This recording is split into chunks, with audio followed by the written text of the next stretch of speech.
Hi, this is Shauna from the Foiled Fox, and I am so glad you're joining me today. I am featuring a new stamp and die set by Paper Tray Ink and Ink to Paper collection, and it is Ravishing Ranunculus. And here is a little peek at it, but we'll jump right in and get started with a new vase, which there's the stamp and here's the die. There's actually one other die that goes with it as well. I'm not using it today though.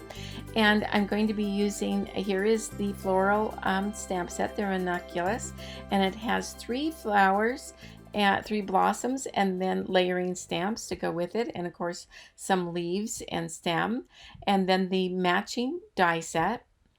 And then one of the things that I really enjoy in this new collection is the trellis cover plate, and you'll see how that comes, how beautiful that is in a minute. But I'm going to use some watercolor paper, a piece of clear acetate, a A2 soft stone, A2 of white cardstock, and then a slightly larger white cardstock. But I'm going to use that A2 to cut out the trellis, and then I have a weather vane card base. That white cardstock that's a base panel, excuse me, goes a little bit smaller than the card base.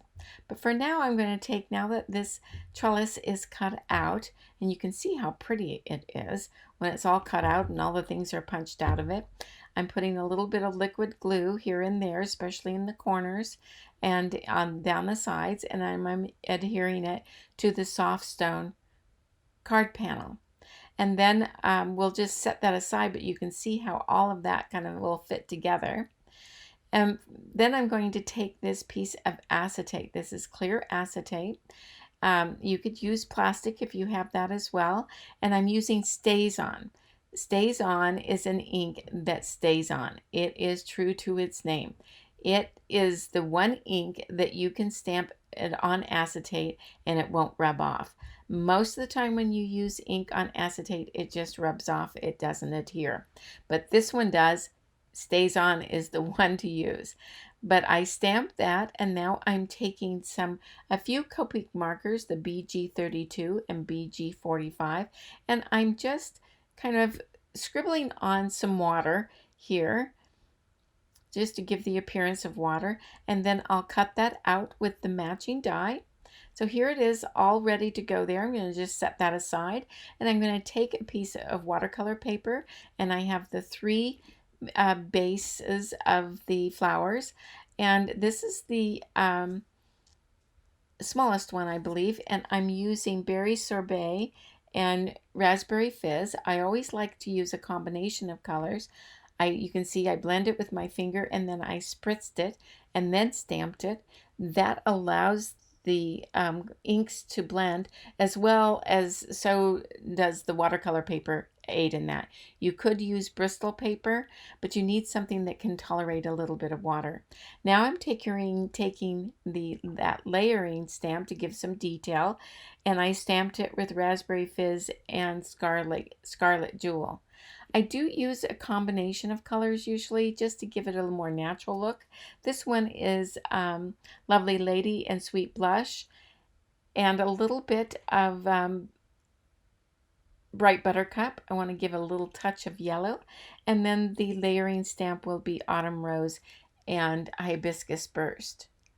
And I want to, flowers aren't all the same color, so we want to be sure to have some variation. So I'm going to stamp another one that's going to be very similar, with just using the same colors, but using just a slight more variation, a little bit more yellow in this one than there was in the other one. And now stamping it with the Autumn Rose. Now on the 4th one, I'm going to go with a little bit darker color, the Hibiscus Burst and Berry Sorbet. Remember, I'm spritzing in between each one of them and blending it with my finger. I'm blending it with my finger and then spritzing. Those two are very important to get it in that order. And then each time I am spritzing it. Now I'm just going to use that Sweet Blush and pale peony with a hibiscus burst detail stamp. So you can see they're all relate to one another, but they're just a little bit different. But I'm going to use a little bit of a darker color, and I'm going to stamp those centers. Pure Poppy works very nicely for that. And now I'm going to move on to the stems. I want them to show through on the vase, and so I need 5 stems for my 5 flowers. So I'm going to just stamp this 5 times, and I'm using a variety of colors. I'm using Spring Moss, New Leaf, and ripe avocado, and then just a touch of the pine feather. Pine feather is the darkest color, and just putting that pretty much near the bottom. But now that I've stamped those, the 5 stems kind of grouped together, I'm going to now go onto the leaves, starting with the Spring Moss and New Leaf, and a little bit of ripe avocado, spritzing it, just the same as I did with the flowers. I'm kind of rushing through this because you've seen it with the flowers, and you don't want to be bored with seeing it over and over and it taking too long. And now with the layering stamp on top, I'm going to use mostly I'm going to use a combination of ripe avocado and pine feather. And then I'm going to take the dies and I'm going to cut out all those flowers. You'll see that in just a minute. But now I'm going to take these stems, and I'm going to cut them where I'm going to cut away all the white space so that they do look more individual, each of these stems, and they hopefully will look more natural when you see them in the vase, but you'll see how I'll use that shortly. So I'm just cutting away all of those little white areas. And now that that's done and I've cut all the flowers, I've kind of just lightly arranged them along with the leaves. I'm going to use some of these berries. I'm totally infatuated with them. They come from a set that was a little while ago. It's one of my favorites. It is Beautiful Bouquet, and it has wonderful flowers in it, but these berries, I just love them. They're to die for. So I'm using dark chocolate and Scarlet Jewel and Pure Poppy. And I made some before, and now I'm just showing you how I made the others. I'm taking the die, and you can see I traced around it so that I know I can then make sure that I've got it positioned right, and I'm not going to cut off half of it because I have it in the wrong position. I have a bad habit of doing that, so I find that if I trace around it first, that gives me a good idea where it is. I'm also borrowing a bow from Birthday Bouquet, and this is also one of my favorites, and I cut it out of Raspberry Fizz, a piece of that, and then took an R89 Copic marker and just made it a little darker in some areas. Now I'm going to just put this together.